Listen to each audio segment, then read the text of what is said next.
오늘 함께 읽으신 욥기 23장 말씀을 가지고 그 입술의 말씀이라는 제목으로 함께 은혜 나누길 소망합니다.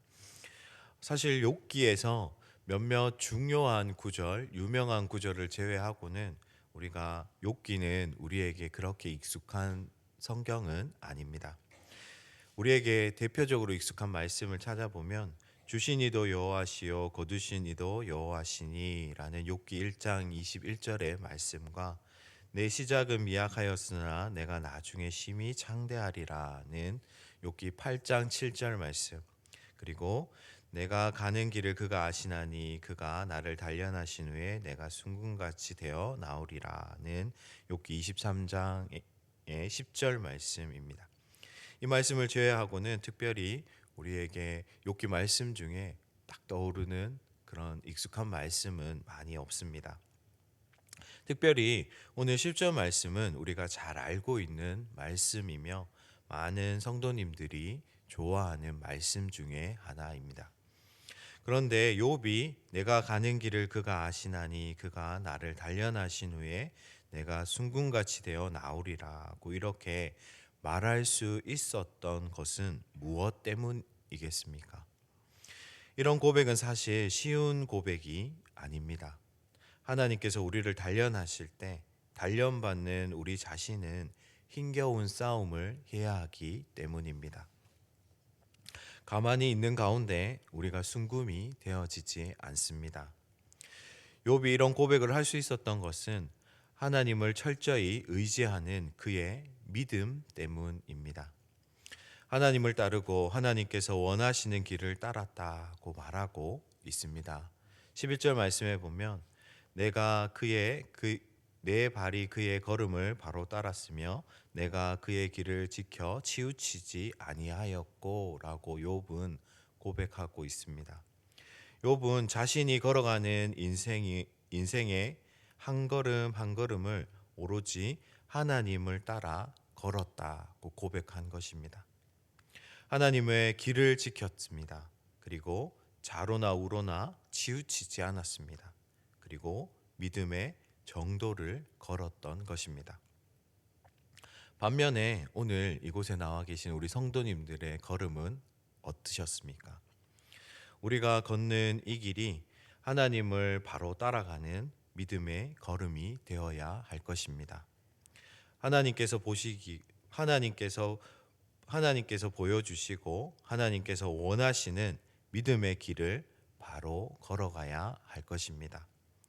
우리가 철저히 하나님을 따라 살아갈 때 우리는 욥의 고백과 같이 하나님께서 나의 가는 길을 아십니다라고 고백할 수 있을 것입니다.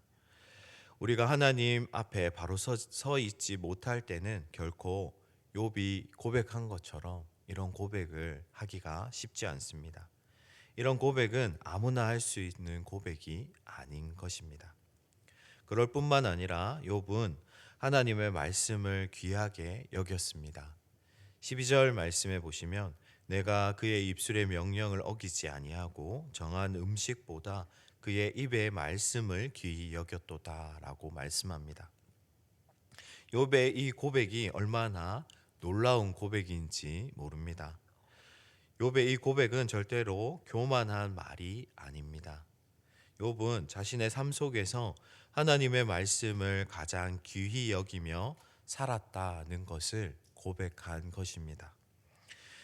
내가 그의 입술의 명령을 어기지 아니하였고 정한 음식보다 그 입의 말씀을 귀히 여겼다. 정한 음식보다 하나님의 말씀을 더 귀하게 여겼던 한 사람이 욥이었던 것입니다. 고난과 고통이 욥을 무너뜨릴 수 없었던 가장 큰 이유가 바로 여기에 있습니다. 정한 음식보다 하나님의 말씀을 더 귀하게 여겼기 때문에 그 엄청난 고난도 욥을 어떻게 할 수 없었던 것입니다. 욥은 단순히 인간적인 의지로 고난과 싸웠던 것이 절대로 아닙니다. 하나님의 말씀을 붙잡고 고난과 싸웠던 것입니다. 그런데 우리는 욥의 고백과 반대되는 모습을 하고 있지는 않습니까? 내가 하나님의 말씀보다 정한 음식을 더 귀히 여기고 살아가고 있지는 않으십니까? 오늘 이 새벽에 성령님께서 우리의 마음과 생각 속에 이런 결단을 주시기를 소망합니다. 내가 정한 음식보다 하나님 말씀을 더 귀하게 여기게 해 주시옵소서라는 결단이 이 시간 있기를 소망합니다. 13절과 14절 말씀은 욥이 하나님의 말씀을 귀하게 여겼기에 고백할 수 있었던 말씀입니다. 우리 함께 13절과 14절 말씀을 함께 읽어 보시겠습니다. 그는 뜻이 일정하시니 누가 능히 돌이키랴. 그의 마음에 하시고자 하시는 것이 그것을 행하시나니 그런즉 내가 작정하신 것을 이루실 것이라. 이런 일이 그에게 많이 있느니라. 아멘. 욥은 하나님의 신실하심을 믿고 의지하였습니다. 하나님께서는 그의 마음에 하시고자 하시는 것은 반드시 행하는 분이십니다. 하나님께서 우리를 향해 가지신 뜻과 그의 작정하심은 반드시 이루시는 분임을 욥은 알고 있었습니다. 하나님은 아무 목적 없이 우리를 단련하시는 분이 결코 아닙니다. 하나님은 우리를 정확하게 알고 계시는 하나님이시며 하나님 아버지 되십니다.